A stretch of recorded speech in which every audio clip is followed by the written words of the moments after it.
আসসালামু আলাইকুম। আমরা এখন আছি ভৈরব পোলতাকান্দা মাছের আড়তে। ভৈরবের যেই পোলতাকান্দা সবচেয়ে বড় ভৈরবের মাছের আড়ত, সেই মাছের আড়তে আছি।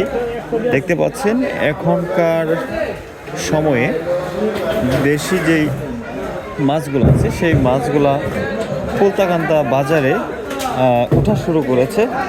এখান থেকে দেশের বিভিন্ন প্রান্তে ছোট ছোট বাজারে পৌঁছে যাবে। এখানে দেখতে পাচ্ছেন অনেকগুলো টাকি মাছ রাখা আছে, এগুলো সব পাইকারি বিক্রি করা হবে।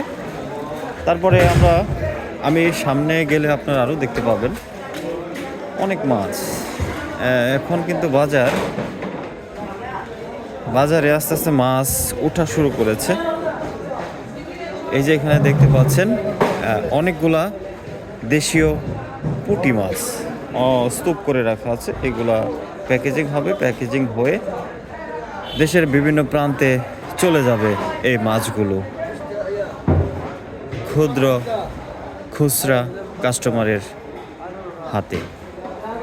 দেখতে পাচ্ছেন বিভিন্ন জায়গায় মাছ বন্টন করা হচ্ছে, মাছ ভাগ করা হচ্ছে, রাখা হয়েছে ঝুড়িতে, ড্রাম থেকে নামানো হচ্ছে মাছগুলো।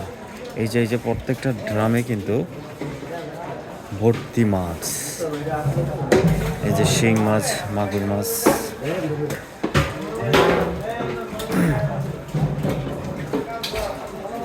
এই যে এখানে হচ্ছে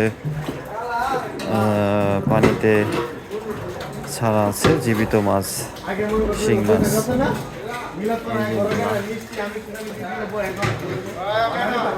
এটি হচ্ছে ভৈরবের সবচেয়ে বড় মাছের আড়ত, পোলতাকান্দা মাছের বাজার। ধন্যবাদ সকলকে এই ভিডিওটুকু সবাই দেখার জন্য। ভালো থাকবেন।